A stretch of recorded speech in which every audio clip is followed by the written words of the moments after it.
Well, howdy. Just doing a little update. I actually it's going to be an unboxing, not an update. I just finished up those bolt action miniatures, and I still have one item left of all my bolt action.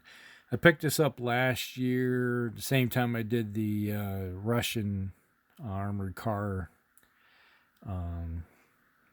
build that I had for my bolt action. 150 is this 156 scale? I think it is.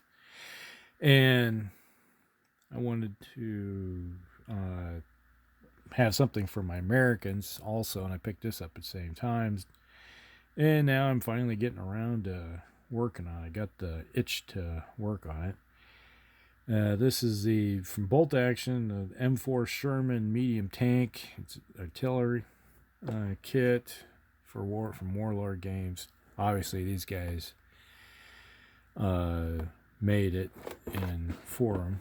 So here we got the other side for it. Everything that's going to be in the kit.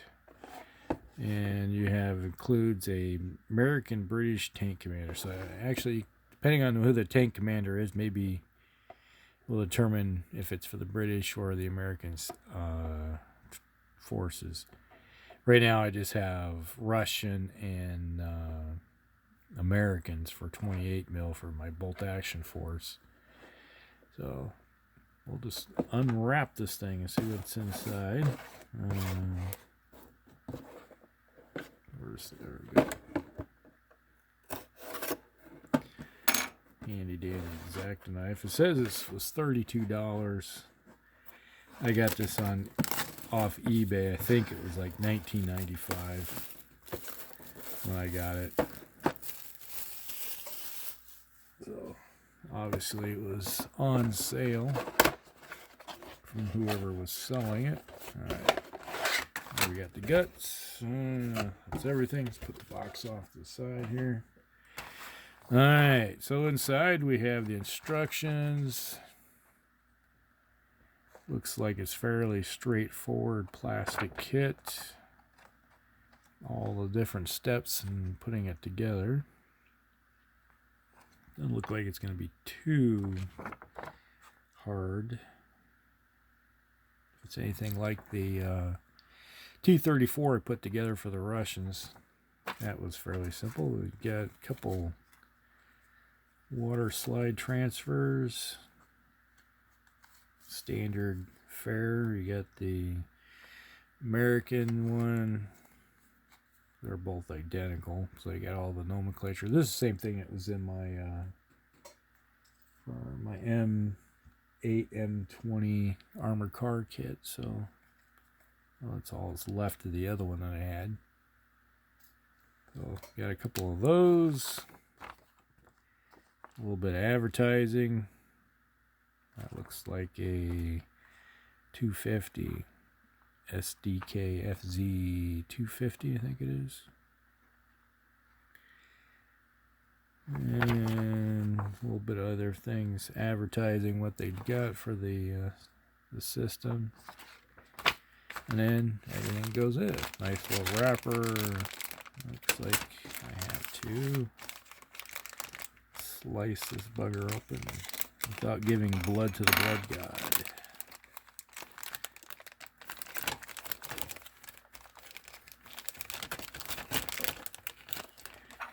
It's being cantankerous. There we go. Now we slide the bits out. Okay, the plastic wrapper to the side. Alright, so we got two sprues. First one we got here, we got the main hull, we got the track links. That looks like the top. These are the bottom, and the hull itself. So upper hull, lower hull. Fairly simple kit. This probably won't be too long of a build. It looks like hatches right there. So we got a couple of hatches. And that's pretty much everything that goes on it, from what I can see. And that's probably the escape hatch at the bottom, right there. That off the side. And we got this one. I don't know if that's supposed to be like that. Alright, so that looks like a main barrel. We got the turret assembly. That looks like a hatch. Back deck. Mantle assembly. Some road wheels. More road wheels here. Looks like a drive sprocket. Then we got the two commanders. Okay, which one's which? If he's wearing a helmet, he'd be American. Yep, that's the Brit. He's wearing a beret. That was a big difference, is that the number of Americans versus the casualty rates between the Americans and the British tankers was drastically different. Because we had helmets, they did not. So a lot of head injuries would happen to the British soldiers that did not happen to the Americans. So our casualty rate was a lot less. So if you were going through World War II and you wanted to have the highest survival rate of all branches, be a tanker. Yep. American tanker had the highest survival rate of the entire war. Unless you were state bound, I guess. That makes a difference. But if you're in a combat zone, you wanted to be a tanker. And I was a tanker myself, so I could understand it. Nothing like being inside a big metal beast with your own little gun to play with. Alright, so we got the 50 cal there. That looks like the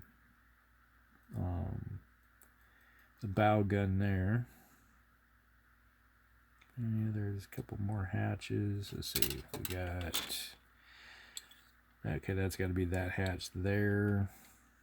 Okay, where else do we have anything else? Alright, so that one... Okay, we gotta probably have a hatch going for that, for the driver's position. And let's see, anything else? Was that the back deck? Yep, that was the back. Very, very rear area. Okay, that's pretty much it when it comes to everything. Oh, that's got to be the antenna. And other assorted goodies. Well, that's pretty much everything. This won't take me probably a day to clean everything, take parts off, clean them, get all the little flash and everything off, clean it up, glue it together, and then prime it, and then go to town on it with some brown violet, and probably put all my mud effects and everything on it. Because any vehicle that was ever in the field, they got muddy really quick, because nothing like a heavy vehicle to tear the ground up, especially if it was any type of moisture. And at the time, most of the campaigns, there was a bit of rain at the time, so there was enough moisture in the ground that if they're on any type of road, tearing it up or going across fields, they're going to be muddy. And mine will be that way. So, alright. Hope you guys enjoy it. We're going to see a little bit more coming up. This was the M4 Sherman Warlord Games. And we will talk with you later. Hellcracks out.